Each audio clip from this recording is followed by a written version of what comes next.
Hey everybody, I'm just staying up super late thinking about Lorcana cards. I have a few cards I just want to cover quickly and talk about maybe why they cost what they are and why they're good or maybe not good. The first one, probably one I haven't done a video on, someone asked, why do you get to remove 2 damage from chosen character when it only costs 1? And the idea is that um, it should be 1 for 1, which, yeah, I mean, that makes sense. My guess as to why you pay 1 to remove 2 is same with a lot of these other cards. I'm calling it's a modified number. It's not a true number. This isn't a true 2 because you can't use it on your opponent's turn. You can only use it on your turn to heal your characters.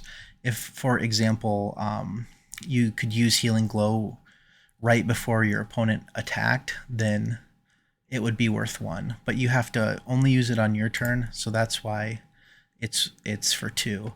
My guess is there will be an instant speed card that either heals or moves damage counters, and it will only move 1 because um, it's a true one. It's not modified by anything.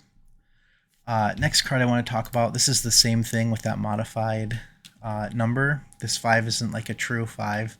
It's a modified 5.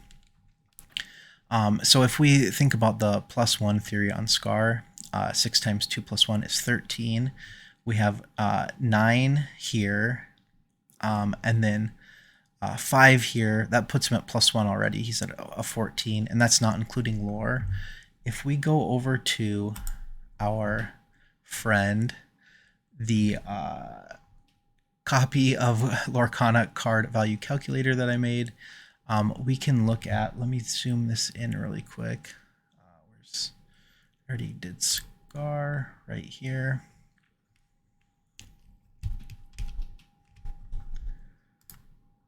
It's not Control P, sorry. Okay, we can see here Scar, he has a 6 cost. His total stats are 9. It's a 4, 5.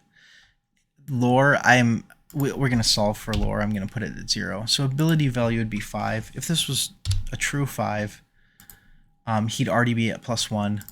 And then if we had him at 1 lore, he'd be at a +2. He'd be like really broken.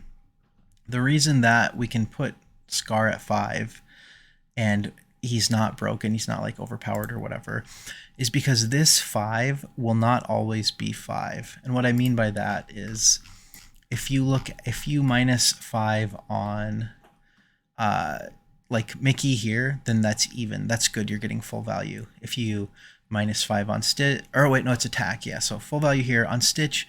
-5 doesn't matter. You're not getting full value. You're losing 2 points of power that aren't getting reduced because he's already at 0. Here you're losing 3 points of power. Here you're losing 4 points of power. Here 5 is good, but it's not enough to make it 0, so you're losing 2 points of power here. Here you're losing 1. Only cards with 5 attack are you getting full value out of this ability. So that's why we can say it's not a true 5, because most of the time, and just based off of this, like 90% of the time or more, this 5 isn't going to fully reduce the power of a attacking card or of a card. So it doesn't really matter what this is basically why you're not getting full value out of it. When I was in the calculator, it depending on how much lore he has, but based off of what I thought, I felt like this was a modified 2. It's not a true 5, it's a modified 2. So if I went over to the calculator and put the ability value at 2, and then that puts Scar at -1. So lore would be at 2 to get him to 0. So in this ability value, I'm putting it at a 2 based off of all the cards we have. Once the whole set's out, this might move up to a 3, let's say. But right now, I think Scar will have 2 lore on him, and I think the ability value is 2. So I think you're getting about 2, on average, you'll reduce the attack by, or power by 2, if you like added up everything and got an average. So that's my guess on Scar. I still think he's really, really good. This 5 is kind of misleading. And I did a short about it, how, like, if this was 100 or 10 or 1, like, between 100 and 10, it's kind of the same thing, because there's not a lot of cards that have more than 5. Like, here's 1 with 7, here's 1 with 6, 1 with 5. That's kind of my thought on Scar. My next one is no lore on allies. So, I mean, it's just more +1 theory stuff. Olaf, he should be at a 3. He's at a 4 already. If he had lore, he'd be like at a +2. That's just, it's crazy to me. I don't know. It just seems super busted. And same with the wardrobe.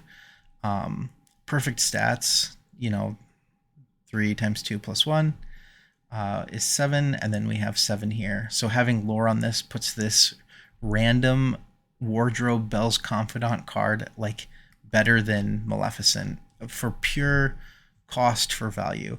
Like, there's things like meta importance and that can adjust how good a card is. I just don't imagine this being like more optimal than a Maleficent. So that's why I think there's no lore on these cards. My last one. Oh, so this Aladdin card, I was really thinking about this ward ability and his costs, because he should be 5 points worth of stats. So we have 4 here, 1 for ward. That puts him at 5. So then how many lore does he have? If he has 1, then he's at +1, which is really good. My theory is he's going to have more than 1 lore. I think he might have 2 or 3. Who knows? I think this is going to be like a legend. Possibly, I could be so far off. But this could be like a legendary card.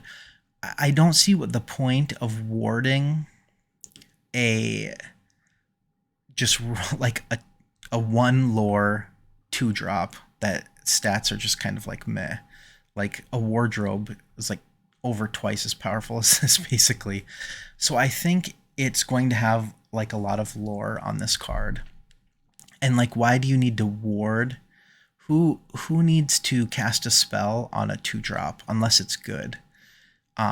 Like, if there's like a, I don't know, lightning bolt or something like that, where that does 2 damage, like, is it really worth dropping it on this card if it doesn't have a bunch of lore? And then if it does, is it even worth having ward on it? There's something that doesn't fit about this card. I probably won't talk too much more about it, but to me, there's something missing, and it's this lore. He's going to have more than 1, I think. And like, if there's cards that like deal 2 damage to all characters, like, you're not targeting when you do that. It's just kind of like smacking everybody, so ward won't protect him. And so if the lore isn't what's missing, maybe he only has 1, I think there is some kind of taunt mechanic. I can't remember what they call it in Magic. I know there's a ability where you force characters to attack, but like in Hearthstone, there's a taunt where you can't make a challenge on a character until the taunt character has been challenged and killed. I think there's some cards that have taunt, basically, is what I'm saying. I think this kind of shows it. It's weird to have ward on him, and it's only for him. He only wards himself.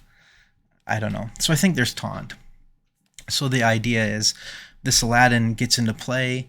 He's protected from spells or actions, and then you have taunt to protect him from the like melee or attack damage. So he's like fully protected.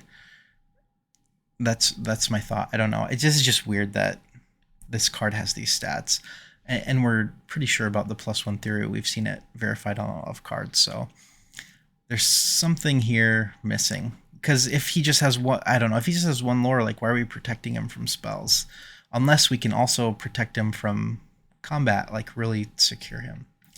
Anyway, that's my thought. I already went way longer than I thought I was going to, so let me know what you think. If you think I'm way off, let me know. But yeah, if you have more questions, let me know. Let me know what you think about the instant speed, the taunt, things like that.